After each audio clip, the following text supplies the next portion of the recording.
नमस्कार दोस्तों, मैं हूं शशि। आप सुन रहे रेडियो उड़ान पे मेरा ये show Bollywood capsule. Ramsay brothers का नाम तो आपने सुना ही होगा। एक बुक आई है उन पे जिसका नाम है अ टच ऑफ इविल। इसी के ऑथर मिस्टर ध्रुव सोमानी आज हमारे शो पे मौजूद है। चलिए जानते हैं कुछ सुने अनसुने किस्से रामसे ब्रदर्स के बारे में। Dhruv ji, I am Shashi, welcoming you to radio Udaan, welcoming you to my show Bollywood capsule. केम छे? मजामा छे। I must say sir, very nice background. पीछे ये जो मूवी का पोस्टर है, it is just awesome.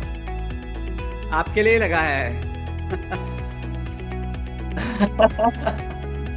So let's start this interview, sir. So how did you got into watching movies and collecting memorabilia?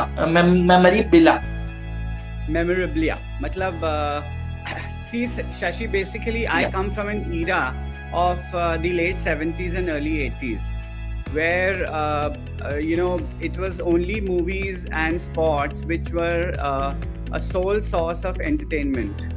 उस ज़माने में हम लोग टीवी पे हुक्ड ऑन रहते थे विद छाया गीत। एंड अगर आपको मालूम है, छाया गीत में सब अपकमिंग मूवीज़ के गाने हमको दिखते थे, सुनते थे। और उस समय पे एक फिल्म देख लेना was a very very big high for all of us, because मैं स्पोर्ट्स में इतना इंक्लाइन कभी था नहीं। मेरे लिए films and music were the biggest source of entertainment in those years. उसके बाद में as a child I used to collect LPs। उस जमाने में LPs आते थे, LP रिकॉर्ड्स आते थे। So I had a very good collection of LP records. But क्या होता है, व्हाइल ग्रोइंग अप आप इतना ध्यान नहीं रखते हो, पेरेंट्स को भी इतनी वैल्यू नहीं रहती है चीज़ों की। LPs आउटडेटेड हो गए थे, तो वो सब मेरे फैमिली ने LPs किसी को फ्रेंड वेंड को दे दिए। मेरे पास कुछ बचा नहीं था। उसके बाद जब मुझे रियलाइज हुआ कि यार big blunder has happened, around early 2010 से मैंने मेरा कलेक्शन शुरू किया। That's when I started recollecting LPs because मुझे वो बचपन के दिन याद आते थे। And I recollected LPs, press books, lobby cards, DVDs, CDs, postcards, stills, VCDs, everything. I started collecting 2010 से लगभग मैंने मेरा कलेक्शन शुरू किया। Magazines also, huge collection of magazines also, old magazines. So अब से तब से जब से चालू किया तब से ये चल रहा है passion. Okay, very good sir, very good. And if we talk about your book, आपने बुक भी लिखी है टच ऑफ इविल, जो रामसे ब्रदर्स पर बेस्ड है। Right. So उसके बारे में कुछ बताइए। So Shashi, my book actually is an anthology of it's a 4-volume coffee table book. And it has volume 1, 2, 3 and 4, and it basically starts from 1949, which was Kamal Amroi's Mahal 1949 में release हुई थी, जिसका एक बहुत famous गाना हुआ था, आएगा आएगा आने वाला आएगा। तो वो लता मंगेशकर जी ने गाना गाया था और वो बहुत सुपरहिट हो गया था। उस जमाने में जो रिकॉर्ड्स होते थे उसमें सिंगर के नाम नहीं दिए जाते थे। जो ये अपना HMV कंपनी है, वहां से लोगों को लगातार बहुत फोन आ रहे थे कि ये सिंगर कौन है। दैट्स हाउ लता दीदी got very very famous with the song आएगा आने वाला। एंड तो मैंने 1949 से चालू किया क्योंकि महल एक बहुत उम्दा सस्पेंस फिल्म थी। तो उसके बाद मैंने जैसे जैसे मूवीज आती गई, मैंने काफी सारी मूवीज को कवर किया। To answer your question, जो मेरी किताब है वो volume 1 is dedicated to the Ramsay brothers, जहाँ पर मैंने उनकी सारी फिल्में कवर की हैं, और जो रिलीज नहीं हुई और आधे में रुक गई, आधे पर्दे में, मैंने वो भी कवर की है। And it also has a very nice foreword written and signed by Tulsi ji and Shyam ji, who are no longer with us today. No longer with us, yes. And so volume 1 is on the Ramse brothers because of my dedication and love towards all of them. And the volume 3, volume 4 and they are about different directors like Vijay Anand, Raj Khosla and Partho Ghosh, Vikram Bhatt, Sriram Raghavan, जो उनकी सारी suspense thriller horror movies जो 1949 से बनी, मैंने धीरे धीरे काफी हद तक कवर की है। It's around 300 plus films actually. Okay. So like have you ever thought कि मतलब हरिनाम सिंह, कांति शाह, किशन शाह ये लोगों को कवर करें? Like have you ever thought of covering a parallel cinema in a book? No, not really. I haven't thought of, because मेरे लिए Shashi, that was a genre which I didn't really enjoy. जो फिल्में उन्होंने बनाई, I enjoyed that kind of films at all, because I'm not trying to criticize anybody's work. अब जब आप एक फिल्म बनाते हो, there's a lot of hard work, a lot of which goes into it. But unfortunately मुझे वो films बहुत appealing नहीं लगती थी, because मैंने ऑलरेडी बहुत कुछ देख चुका था जो मैंने रामसे ब्रदर्स की फिल्मों में देखा था. So I've never thought about covering all their films in a book, because मैंने बहुत सारी फिल्में देखी भी नहीं है. But definitely it's a good thought. I wish one day somebody does it. Okay. So if we talk about Veerana, like the other day, my sister was telling me कि Veerana जब आई थी तो लोग इतने डर जाते थे कि कोई सुनसान गली में जाना नहीं प्रेफर करते थे, या अकेले जाना भी रात को कहीं प्रेफर नहीं करते थे. So tell us something about that, sir.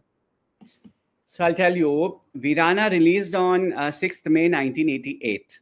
And it was jackpot at the ticket counters. मतलब जब वीराना आई थी सबको बहुत ज़्यादा पसंद आई थी. It was a very different story, बहुत Indianized story थी, and it broke a lot of stereotypes. मतलब जो रामसे ब्रदर्स का एक पैटर्न था बनाने का, ये वो पैटर्न से बहुत हटके उन्होंने फिल्म बनाई थी. So definitely it was a winner at the box office, but cities में भी नहीं, rural areas में, अपने जो गांव थे और छोटी जगहों में भी फिल्म को बहुत अप्रिसिएशन मिला. खासकर इसलिए बिकॉज आप देखिए गांव के अंदर में लोगों को बहुत स्ट्रॉन्ग बिलीफ रहता है काला जादू के ऊपर में, भूत पिशाच चुड़ैल, ये सब गांव वाले जो रहते हैं वो उनको फर्म बिलीव रहता है, मानते हैं बहुत चीजें. सो ऐसा सुनने में आया था कि वीराना रिलीज होने के बाद उस जमाने में गांव में वो क्या है VCD हायर, अपना VHS का कैसेट आता था वो हायर करते थे और वो गांव वाले सब मिल के वो देखते थे. तो देखने के बाद डेफिनेटली इम्पैक्ट बहुत ज्यादा पड़ा था, एंड काफी लोग डरने लग गए थे, बिकॉज गांव में एकदम रात में अंधेरा है, अंधेरे के बाद आप पैदल घर जा रहे हो, तो वो सब एक डरावना फील दे रहा था सब लोगों को. एंड डेफिनेटली आप निकिता या जैस्मिन बोलेंगे, वो एक it was a new face of fear that way. Yes but at the same time she was very beautiful. मतलब अगर उसको भूत के रूप में देखेंगे तो डरावनी थी. देखिए अगेन मैं क्रेडिट रामसेस को देना चाहता हूँ उसके लिए. जैस्मिन ने ऑलरेडी पहले 2 फिल्में की थी, जो थी सरकारी मेहमान और डाइवोर्स. तो दोनों फिल्म चली नहीं थी. सरकारी मेहमान तो विनोद खन्ना के साथ थी, डाइवोर्स वाज विद विजेंद्र घाटके, तो दोनों चली नहीं थी. एंड इन लोगों ने जिस हिसाब से जैस्मिन को प्रेजेंट किया, they presented her in a very very sensual sexy avatar ekdam, and eyes ऐसी, and the focus, the lighting, so definitely credit has to go to the Ramsey brothers. मतलब star बना दिया उन्होंने jasmine को, एकदम overnight star बन गई थी वो वीराना के बाद में. Okay, and if we talk about 90s, तो रामसेस बहुत बड़ा ब्रांड थे. अगर आज की बात करें तो रामसेस मूवीज नहीं बना रहे थिएटर्स के लिए. Last release as far as I recall for theatres was neighbours. उसके बाद उन्होंने फिल्म आत्मा रिलीज हुई, बट कोई नई फिल्म नहीं बनाई. क्या कहना है इस पे आपका? देखिए रामसेस बना नहीं रहे थे बिकॉज आप देखिए एक तो जो 7 भाई थे, 7 में से काफी भाई ऑलरेडी जा चुके थे, और जो इक्के दुक्के बाकी रह गए थे उनके सबके हेल्थ प्रॉब्लम्स अगर बहुत चल रही थी. श्याम अंकल मेरे से बहुत क्लोज थे जब तक वो थे. श्याम अंकल ने नेबर्स बनाई थी, मुझे नेबर्स का ट्रेलर भेजा था, देखी थी. इनफैक्ट मैंने नेबर्स थिएटर में भी जाके देखी थी. 2 थिएटर खाली था बट मैंने देखी थी नेबर्स जाके. मैं भी थिएटर में था. So इसमें क्या हो रहा था कि it's not that they didn't want to make films, धीरे धीरे एक वो जो माहौल है, जो एक ऑडियंस है, वो चेंज हो गई थी, जो माहौल था वो चेंज हो गया था। तो ऐसा नहीं था कि भी उनको बनानी नहीं थी फिल्म्स, उनको definitely they were always very hard working. तो उन सब भाइयों का यही मंत्र रहता था कि नहीं हमको बनानी है, हमको बनानी है। But eventually circumstances and tastes of the audience had changed so much that कि वो लोग आगे नहीं बढ़ पाए इस चीज के अंदर में। और डेफिनेटली उनको अदर एरियाज में बहुत ज्यादा सक्सेस मिल गई थी ऑलरेडी, तो फिर उन्होंने वहां पर ज्यादा काम किया। और यहाँ पर हाँ, यहाँ टीवी जैसे टीवी के ऊपर में उन्होंने प्रिफर किया कि भाई हम वहां पर ज्यादा काम करेंगे, यहाँ पर हम थोड़ा सा बैक सीट ले लेते हैं। Correct correct. और अगर सेकंड जनरेशन की बात करें, जिस out of the script question, Deepak sir की बात करें, साशा मैम की बात करें, तो उन्होंने भी कभी साथ में ऐसे कुछ सोचा नहीं कि कुछ बनाते हैं? जैसे साशा मैम मोटल नाम का प्रोजेक्ट बना रही थी, but I don't know what went wrong with that project. So I also don't know anything about the project, about Motel. हाँ, definitely announcement सुने थे, and I was very excited and happy for Sasha कि भाई चलो Sasha is coming up with something new. उसके बारे में मुझे कुछ खास इतनी आइडिया नहीं है, but Deepak is a very dear friend and Deepak से मेरा टच रहता है, and just watch out for Deepak. Deepak has a tremendous amount of experience and knowledge on filmmaking. दीपक ने काफी एपिसोड्स जी हॉरर शो के direct किए थे at a very young age, and Deepak also was the assistant director in all these old films, even Virana and Purana Mandir and all these films. He was the AD at that time. And Deepak is raring to go forward, and with all these other movies, horror movies, which are big successes at the ticket counters, Deepak definitely बहुत आगे जाएगा and आगे बहुत काम करेगा दीपक, मुझे पता है। There are lots of things in the pipeline, but definitely I am waiting for Deepak to make the announcement rather than हम बात करें उसके बारे में। सो आपको लगता है कांति शाह और किशन शाह, हाँ बोलिए, आपको लगता है कांति शाह और किशन शाह, इन दोनों के आने के वजह से रामसेस, विनोद तलवार जी, दिलीप गुलाटी जी, बाकी जो हॉरर के ए ग्रेड फिल्म मेकर्स थे, तो उन्होंने बैक सीट ले लिया क्योंकि ये ऐसी ही पिक्चरें कम बजट में बना रहे थे? हाँ डेफिनेटली, बिकॉज आप देखिए these people were making films as if they were churning ice cream. मतलब वो फिल्म ऐसे बना रहे थे जैसे आइसक्रीम बेच रहे थे, एक के बाद एक, एक के बाद एक, एक के बाद एक, एंड सडनली एक ओवरडोज हो गया था इन फिल्मों का। एंड आप मुझे बताइए, जब ओवरडोज हो जाता है कोई भी चीज का, तो इवेंचुअली कोई देखना नहीं चाहता है। एंड आप ये देखेंगे कि जहां तक मैं विनोद तलवार की भी बात करूं या मैं इनकी रामसेस की बात करूं, इनकी फिल्म्स थोड़ी सी टेक्निकली साउंड रहती थी फिल्म, बट जो ये बना के दे रहे थे, it was more of sleaze था और कुछ इतना था नहीं। आप अगर ऑनेस्टली देखेंगे, हॉरर कंटेंट इतना कुछ था नहीं फिल्म के अंदर में। अगर आप रामसे फिल्म देखेंगे, आप लाइटिंग देखिए, सेट्स देखिए, दो उनकी भी शूटिंग बहुत साधारण जगहों पे होती थी, रात में होती थी, पर आप देखिए वो साधारण जगह को भी वो इतना भयानक दिखा देते थे। फॉर एग्जाम्पल आप देखिए, वो ज्यादातर शूटिंग महाबलेश्वर में करते थे, जो पुराने महाबलेश्वर में जो महाबलेश्वर टेम्पल्स है उसमें शूटिंग। आप सोचिए, मैं खुद गया हुआ हूँ वहां पर बहुत बार, एंड आप सोचिए कि अगर उन्होंने एक टेम्पल को उन्होंने जैसे वो दिखा दिया, तहखाना दिखा दिया, और इतना भयानक जैसे एक रूप देके दिखाया, वो उनकी एक अदा थी, एक क्लास थी कि how they have transformed the whole place into something so gothic. Correct. So definitely, as compared to these people, ये जो movies बना रहे थे बहुत ज्यादा overdose हो रहा था। ये लोग ultimately देख रहे थे कि भी जितनी कमाई हो सकती है उतनी कमाई कर ले, पट पट पट पट मूवी बनाते जाएं। Okay, totally agreed sir, totally agreed with you. And क्या ये लोग ऐसे नाम भी, जैसे एग्जाम्पल रामसेस की पुराना मंदिर है या रामसेस की बंद दरवाजा है, तो ये लोग नाम भी सिमिलर लगते थे कि लोग जैसे कंफ्यूज होके उनकी पिक्चरें देखें। Do you agree on that? I totally agree, because ये तो थिएटर में आएगा कौन? यू नो, कुछ कुछ नाम मुझे जो हाँ, ध्यान पड़ करेक्ट। रहे हैं, ऐसे डरावनी हवेली के पीछे, और यू नो भूत बंगले के पीछे, हाँ, और तो उनके नाम भी, मतलब कुछ हाँ। कुछ नाम तो ऐसे रहते थे, बड़े फनी फनी फनी नाम रहते थे। सर, रामसे ने टीवी सीरीज फिर एक जी हॉरर शो बनाया। What could be the reason they shifted from cinema to TV? So see, the Ramses were very dedicated. They were very smart, and hmm. you know they understood the pulse of their audience very well. And correct. आपको मैं एक बताता हूँ कि उनको एक offer मिला था, उस समय जी टीवी टॉप पे था। आप करेक्ट। अगर याद करेंगे तो Zee TV was the first channel to, तभी नया नया शुरू हुआ था और टॉप पे था एकदम। हाँ। एकदम टॉप पे था। सो जस्ट इमेजिन, उनको एक ऑफर मिला था 18 एपिसोड बनाने का।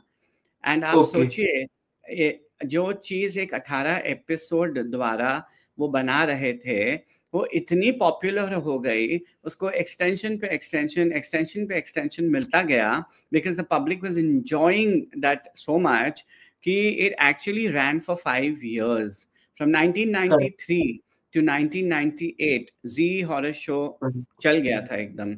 और Zee horror show also gave birth to similar shows like Aahat and Maano Ya ना मानो। सोनी आहट पे, हाँ, ये आहट सोनी पे आ गया था, एंड जी हॉरर शो जी पे चलता था। सो आई हाँ। मीन दोनों बहुत अच्छे चल रहे थे। सो आप ये देखिए कि they were very smart and they took a right decision where they shifted the focus from films to television, because लोगों का टेस्ट चेंज हो गया था, और वो अपने घरों में, अपनी ड्राइंग रूम में फैमिली के साथ ये देखना चाह रहे थे, rather than coming in the correct. theater. So they were correct. very smart and they were very forward in their thinking. Correct. Correct. Okay. Okay. And which was your like all time favourite Ramsay film, and which was your least favourite film, and what is the reason? देखिए ऐसा है, I am a little biased towards the Ramsays, because मुझे, मेरे लिए they been my favourites absolutely. So मुझे तो उनकी सारी फिल्म्स बहुत अच्छी लगती है। They were very very innovative films. अगर आप देखेंगे, होटल है या दहशत है, सबूत है, they were very innovative films for those times. But एक फिल्म फेवरेट अगर आप बोलेंगे, अगर मैं चूज भी करूँ, तो आई 100% वुड बी पुराना मंदिर। It's one of my most पुराना फेवरेट, मंदिर। बिकॉज रीजन ये है कि आई थिंक जो पुराना मंदिर देखकर इम्पैक्ट हुआ था मुझे, I was very very scared and petrified after watching it. तो वो एक इम्पैक्ट बहुत स्ट्रांगली हिट किया था, काफी रातों तक यू नो सो नहीं पाते थे जब पुराना मंदिर देखे थे। And so somewhere down the line it's one of my favourite. I have lost count कि मैंने कितनी बार फिल्म देखी है अभी तक तो। एंड लीस्ट फेवरेट में अगर आप मुझे बोलेंगे, तो probably I think I would say 90s में, जो अर्ली 90s में आई थी। So I think it would be Shaitani Ilaka और समथिंग लाइक दैट, बिकॉज मुझे लग हाँ, रहा था कि केशव इट्स सर ने शायद डायरेक्ट की थी। It lacked that punch. वो पंच नहीं था। एक जो हॉरर मूवी में हम एक्सपेक्ट करते थे ना कि भी राम से मूवी है, तो एक पंच नहीं था। तो मुझे लगता है आई somehow didn't enjoy that. Otherwise, for me, I've enjoyed every movie of theirs. Okay. Okay. If we see those Ramsay films now, तो पूरी पिक्चर में क्लैरिटी बराबर रहती है। एक थोड़ा सा 5-10 मिनट ऐसे लाइटिंग कम ज्यादा होती है।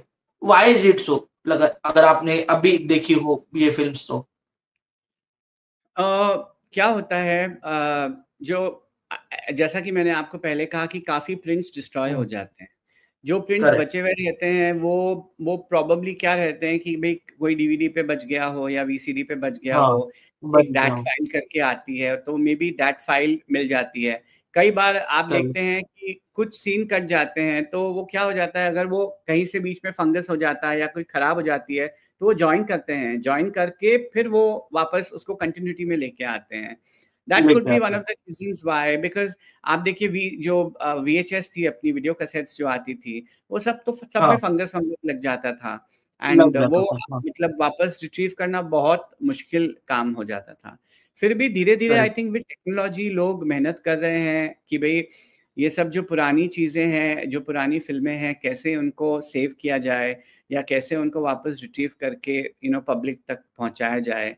सो आई एम श्योर बिल्कुल। दे आर ट्राइंग टू बिल्कुल। Do their level best to do things. Okay. Okay. और अगर 2007-8 की बात करें, तो हुँ, 2007-8 के बाद जितने भी B grade, C grade, D grade film makers थे, सब लोगों ने हुँ, फिल्में बनाना बंद कर दी। आई थिंक वो बिट्स के वजह से, क्योंकि बिट्स ये लोग शायद नहीं डाल पाते थे। सो आपका क्या कहना है कि ये 2007-8 के बाद पैरेलल सिनेमा वैनिश हो गया? Right, so I will say that nothing, ऐसा नहीं कि बिट्स नहीं डाल पाते थे। देखिए, Ramesses were always inspired, very inspired by American slasher movies, Italian movies। वो हर लैंग्वेज में फिल्म देखते थे, और वो भी थोड़ा बहुत सेक्सुअल कंटेंट उनके फिल्मों में रहता था। बट आप अगर नोटिस करेंगे, उन्होंने कभी भी वो एक इंडियन ऑडियंसेस की जो मर्यादा है उसको क्रॉस नहीं लाइन किया। क्रॉस नहीं की उन्होंने, हाँ। They were very very careful, because आप देखिए, वो चाहते थे कि जब हम ये फिल्म एक साथ देखें, हमारा भी परिवार देखेगा, हमारे बच्चे देखेंगे, हमारी बीवियां देखेंगी, साथ में हम पूरा परिवार मिलके देखेंगे। तो उन्होंने कभी भी वो लाइन क्रॉस नहीं की। That decency was always there. Biggest example आप देखिए, जो पुराना मंदिर में एक जो शावर सीन था, जब आरती गुप्ता को कॉस्ट्यूम में दिखाया, वो नहा रही होती है और वो लाल पानी खून जैसे गिरने लग जाता है। आप देखिए कितना एस्थेटिकली शॉट किया गया है वो। बिल्कुल भी उसके अंदर में कोई तरह की आपको चीपनेस नहीं दिखेगी कि अरे ये क्या कर दिया, क्या दिखा रहे हैं वो। इट्स समथिंग आप आराम से अपनी फैमिली के साथ देख सकते हो। Even today now, I mean, आप उस पुराना मंदिर केम इन 1984, उसके बाद में भी आज भी आप मतलब वो सीन देख सकते हो, कोई दिक्कत नहीं है, देख सकते हैं बिल्कुल फैमिली के साथ बैठ के। हाँ, so it was entirely up to the maker कि उसको क्या डालना है और वो किस लेवल तक जाना चाहता है। जहां तक रामसेस का सवाल था, उन्होंने तो कभी भी इतना एक्सट्रीम किया नहीं। हाँ, दूसरे बाकी के जो लोग आ रहे थे, उन्होंने थोड़ा सा ज्यादा किया वो चीज को, जो पब्लिक को पसंद आ रहा था, and they were enjoying that also. तो उनको वो सक्सेस भी मिली। that way those films definitely were very successful। and मैं तो ये कहता हूँ कि भी nothing succeeds like success। अगर success मिल रही है, लोगों को पसंद आ रही है, तो क्यों नहीं। आपने एक बुक लिखी है टच ऑफ इविल, इसके पहले भी एक रामसेस पे बुक आ चुकी है which is called as Do Not Disturb the Dead। तो क्या आपने कुछ रेफरेंस लिया या क्या आपने रीड की थी वो book? So I'll tell you, मैंने yes, मैंने पढ़ी है Don't Disturb the Dead, and I must say that Shama Das Gupta has done a brilliant job। I was very excited when the book came out। So मैंने पढ़ी थी book, but there's a very big difference between my book and his book। His book is a small book which is more of reading material।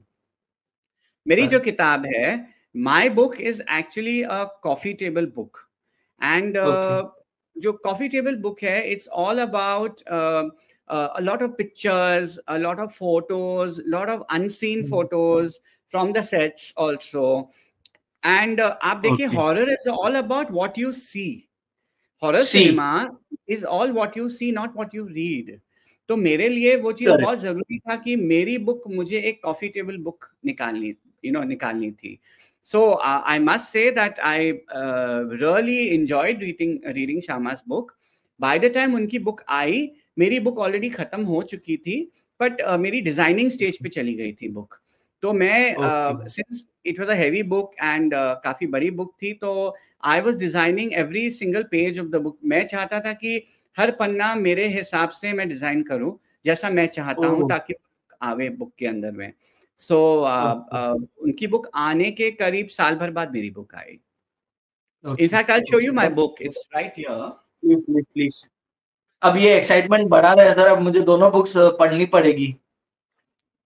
Oh, Anirudh Agarwal.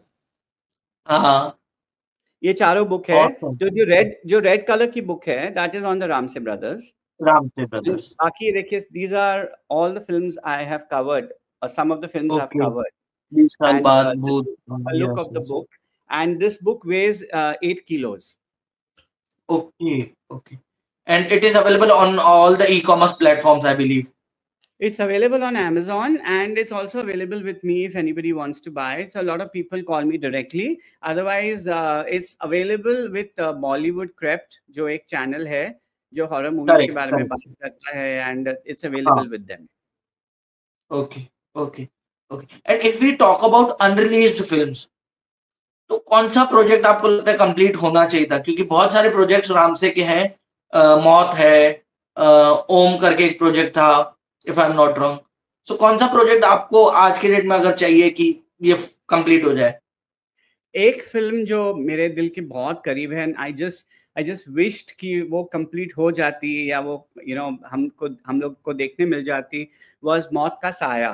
I don't know if you मौत आपने का सुना साया, होगा। हाँ, poster देखा and है मैंने, हाँ। it was almost 70% shot, and okay, but it never made it to the finishing line. I don't know okay. Exact reason क्यों नहीं, आई थिंक क्यों नहीं बनी, या क्यों नहीं फिनिश की गई। आई थिंक ओवर बजट हो गई थी, या आई थिंक कुछ हुँ, हुँ, लॉस्ट हो गए थे प्रिंट्स और something like that. Hmm, and hmm, it was actually inspired from the creature from the black lagoon, एक इंग्लिश फिल्म थी creature from the black lagoon, उससे इंस्पायर्ड थी। और इन्होंने बहुत ओके। मेहनत करके अंडर वाटर, उस जमाने में अंडर वाटर सीन्स उन्होंने शूट किए थे, hmm, and hmm, it hmm. Had a lovely star cast. उसकी एलपी रिकॉर्ड भी निकली थी। तो एलपी रिकॉर्ड निकली थी, मतलब एक मूवी रिलीज के वर्ज पे आ गई थी आ ऑलमोस्ट। गई थी। Some reason it never released, and आज भी मतलब कोई रिलीज नहीं है, उसके बारे में इतना डेटा भी नहीं है, कुछ मटेरियल भी नहीं है। और आपको मैं इतना बता दूं कि अगर वो फिल्म रिलीज हुई होती, like Purana Mandir, like Veerana, that movie would have been a blockbuster, absolutely blockbuster. Block. Correct, correct. Okay, some random questions out of my excitement. So, yes yes. have you ever met Mr. Gul Achra? No, Okay, okay. So have I haven't. okay, okay. And have you ever been to Ramsay, जो ग्रांट रोड में उनका घर है? I just love that house. मैं घर पे नहीं गया हूँ शशि। अच्छा, मैं अंदर। बाहर एक टाइम था जब वो जी हॉरर शो बना रहे थे, तब मैं हिम्मत करके मैं अंदर घुसा था। जो रामसे गैलरी थी नीचे, उनकी जो ऑफिस थी, करेक्ट। जहाँ वहाँ वो कुछ पोस्टर्स लगे रहते हैं।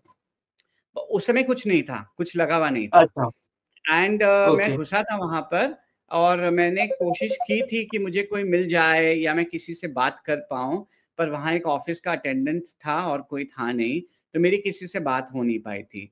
Luckily for me I got a chance to meet Tulsi ji and Shyam ji.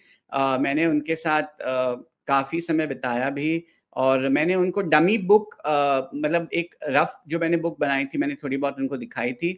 But by the time मेरी फाइनल डमी जब आई थी, Tulsi ji was no longer there, and Shyam uncle थे। और श्याम अंकल मेरी हाँ। बुक को मैंने उनको भेजी भी थी, और उन्होंने इतनी पसंद की थी, and he used to always keep thanking me, अरे बेटा जी क्या काम किया है आपने। And hmm, hmm, hmm. he was very happy always. In fact, when I gave my book to Deepak also, Deepak also loved it. He just fell in love with correct, the book, and he was always correct, thanking me for writing the book. Correct. And अगर मैं कुछ story सुनाऊँ, तो सुनाइए। दीपक sir से मैं ऐसे ही randomly मिला था ग्रांट रोड पे, and he greeted me very well. बहुत अच्छे से उन्होंने बात की, and Oh, it he's a was lovely like it person. Was one lovely, lovely person. And एक बार कई बार, सॉरी नॉट वन टाइम, कई बार मैं तुलसी सर से बात करता था। इतना पोलाइट थे वो, इतना पोलाइट, मतलब मैं सोचता था यार इतने बड़े फ़िल्म मेकर होके इतने पोलाइट कैसे हैं? आपको पता है तुलसी अंकल का सेंस ऑफ ह्यूमर तो जबरदस्त था। He had a जबरदस्त था। fantastic sense of humor. जबरदस्त सेंस ऑफ ह्यूमर था उनका। Correct, correct. And he was fond of movies as well. हाँ, हाँ, वेरी फॉन्ड ऑफ मूवी। हर सीन के पीछे उनके पास कहानी हुआ करती थी। उनके जो कहानी हुआ। वो छोटे-छोटे जो चुटकुले थे, जो टिडबिट्स आते थे, जो बात करते थे वो, phenomenal person, phenomenal. Okay, correct, I mean, correct. And I even think all of them hmm, they went away too soon, went away too soon. Too soon, too आज सून। उनकी जो एक लेगेसी है, आज वो देखते तो वो इतना उस चीज़ को एन्जॉय करते कि हद नहीं। Unfortunately, I mean, he was not there to witness, so much of love correct, and so much of appreciation for their work, but I'm sure he's watching correct, from there. Correct, correct. And even जब तुलसी sir से बात करता था ना मैं, तो he was old age, तो उनको सिंधी आती थी, तो वो मुझसे सिंधी में बात करते थे, and it was very lovely talking to him. Yeah, amazing person. Correct, Both of them, correct. amazing. Amazing, amazing. Unfortunately Shyam sir से तो मिलना नहीं हुआ और बात भी नहीं हुई कभी। He went away too soon, so like that it is, या। Okay. एंड अगर अगर फ्यूचर प्रोजेक्ट्स की आपके बात करें, so like will you explore like Shah brothers और हरिनाम सिंह और विनोद तलवार और अदर गाइस? देखिए, एक्सप्लोर करने के लिए शशि बहुत देखिए रामसेस का अगर आप देखोगे, उनके पास एक they had a whole bank of films behind them. उन्होंने करेक्ट। बहुत ज़्यादा काम किया था कि आप बिल्कुल। सोचिए, मुझे उनके लिए पूरी एक किताब अलग से मुझे लिखनी किताब, पड़ी। हाँ। So correct. बट आप जो नाम ले रहे हैं, इन लोगों के हाँ। पास इतना काम का वज़न नहीं है कि करेक्ट। आप जब करेक्ट। भी एक एक किताब लिखते हैं, you need a lot of material. कोई आप मटीरियल। 25 पेज की 50 पेज की किताब नहीं बना सकते हो। So correct. you need a lot of material, a lot of content to write the book. So correct. it's not going to be possible for me to write a book on all these people. I think अगर किताब कभी आगे जाके लिखनी भी होगी तो I think it could be on Mohan Bhakri sahab. उन्होंने भी बहुत सारी फ़िल्में करेक्ट। बनाई थी हॉरर के ऊपर बिल्कुल, में। बिल्कुल, ही हाँ। Was also Pioneer in horror movies. Horror And movies. I think amongst the current it would be Vikram Bhatt. He has also made too many horror movies and अलग-अलग तरह की फ़िल्में बनाई हैं, क्यों मैंने कवर किया है उन लोगों को भी मेरे किताब के अंदर में। बट डेफ़िनिटली उनके ऊपर आप ज़रूर कुछ ना कुछ लिख सकते हो, किताब बना सकते हो। But definitely it will not be the not same on these as right. I've done on the Ramsey Brothers, definitely. Correct. And correct. एक और चीज़ ये है कि मैंने बहुत ऑलरेडी इसमें कवर कर लिया है इस बुक के अंदर में। करेक्ट। तो करेक्ट। मुझे अब नेक्स्ट जो लिखना है, मुझे हॉरर पे नहीं लिखना है। I would love to make again a coffee table book, because वो मेरा एक फॉर्टे है। वो मेरा एक करेक्ट। पैशन है to write coffee table books. But probably I thought I could write a book on certain film stars जिनके बारे में एक फ़िल्मोग्राफ़ी अपने बना सकते हैं, जो अलग-अलग टाइप की हुँ, फ़िल्में हुँ, की हैं। हुँ। क्योंकि हर फ़िल्म के हुँ, पीछे एक कहानी होती है, एक कहानी ट्रिविया होती है। होता है, जो जनरल पब्लिक को मालूम नहीं रहता है। So probably it could be on any of my favorite film stars of the Insta. 70s. I don't want to say Amitabh Bachchan because उनके ऊपर already लाखों किताबें निकल बहुत चुकी सारा हैं। कंटेंट होगा, हाँ। हाँ। वो एक एक्साइटमेंट नहीं होगा, it will be just one amongst the many books, but definitely it could be a book on Shatrughan Sinha ji. He's also done tremendous amount of work. He's also a family friend, and I'm very very fond of him. I would love to even write something on my favorite Zeenat Aman. I've been a Jeena huge तमाम को। fan हाँ। of Zeenat ji. तो I would love to make, मेरे पास बहुत collection है उन लोगों का। हुँ, हुँ, हुँ। रीना रॉय है, नीतू सिंह है, डिम्पल कपाड़िया है, एंड इवन रेखा जी। मेरे पास बहुत मटेरियल है मेरे पास करेक्ट। में। मतलब ज़ीनत अमान करेक्ट। जी के ऊपर में मुझे लगता है पूरे वर्ल्ड में जितना मेरे पास मटेरियल है, उतना I don't think anybody else come would have होगा दैट। किसी के पास। I mean correct. I have got tremendous amount of material on Zeenat ji. मेरा पूरा पूरा करेक्ट। कलेक्शन है, एक बैग भर के पूरा कलेक्शन है मेरे पास। So I would love to write correct. coffee table books on film stars and their filmography. See, I don't like to write on personal lives. I don't like to okay. write on controversial subjects. I'd like to write on जो उन्होंने काम किया है, उनका काम दिखना चाहिए, उनकी फ़िल्में दिखनी चाहिए, उन्होंने क्या नया दिखनी चाहिए। हुँ। क्या ट्रेंड सेट किया है, वो लोगों को पता लगना चाहिए।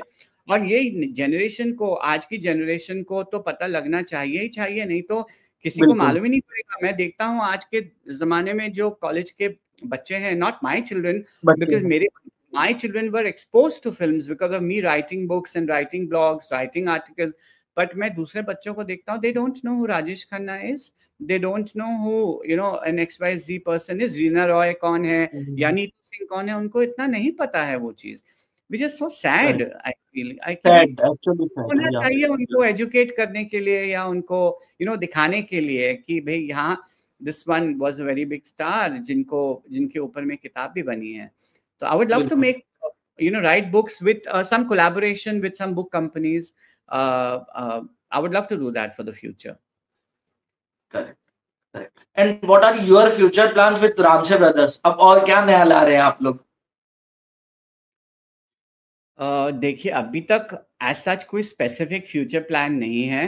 ओके। अ ओके। हम लोग ज़रूर कोशिश ये कर रहे हैं कि जो लॉस्ट मटीरियल है, जो लॉस्ट फ़िल्में हैं, अगर उनके हमको प्रिंट्स मिल जाते हैं, रिवाइव किया फॉर जाए, हाँ। एग्ज़ाम्पल उनको रिवाइव अगर हम कर सकें, जैसे 2 गज़ ज़मीन के नीचे हैं और हाँ। दरवाज़ा है, एंड होटल है, दहशत है, सन्नाटा है, सामरी है, अगर कुछ अच्छे प्रिंट्स मिल जाते हैं तो इनको भी हम 4K में अगर हम ला के ऑडियंस तक बिल्कुल पहुंचा सके, डेफिनेटली वो हम कोशिश कर रहे हैं। रिगार्डिंग मटेरियल, जो बात है, मटेरियल तो मेरे पास मोटा मोटी राम से मूवीज का सारा मटेरियल मेरे पास है। मेरे पास मतलब प्रेस बुक्स हैं, लॉबी कार्ड्स हैं, पोस्टर्स हैं, जो मुझे मिलता गया मैंने धीरे धीरे सब कलेक्ट किया है, आज भी कर रहा हूँ। बट मेरे पास काफ़ी सामान है ऑलरेडी, जो कि मैंने मेरे इंस्टाग्राम पेज पे काफ़ी डाला हुआ भी है, आपने देखा होगा। मैं धीरे धीरे कलेक्ट करता हूँ, कोई मैगजीन से आर्टिकल मिल जाए या अगर हमको कुछ एक्स्ट्रा इंफॉर्मेशन मिल जाए जो कि हम लोगों को नहीं मालूम है, so we I try and collect all that. But फिलहाल एज ऑफ नाउ कोई डेफिनेट प्लान नहीं है कि भाई हमको आगे क्या करना है। ओके, last 2 question sir. So have you ever been to Naaz building? Naaz building जिसमें सारे डिस्ट्रीब्यूटर्स होते थे। मैं नाज बिल्डिंग में गया हूँ, बट इन डिस्ट्रीब्यूशन के चक्कर में नहीं गया हूँ। मैं गया था जब वहां पे मूवीज रिलीज होती थी, तो रामसे ब्रदर्स की मूवीज लास्ट की जो 90s की आई थी, हाँ वो मैंने दोनों नाज में देखी थी। एक शैतानी इलाका थी और एक आखिरी चीख थी। वो दोनों मैंने नाज थिएटर में ही देखी थी। उस हिसाब से मैं नाज थिएटर में गया हुआ हूँ।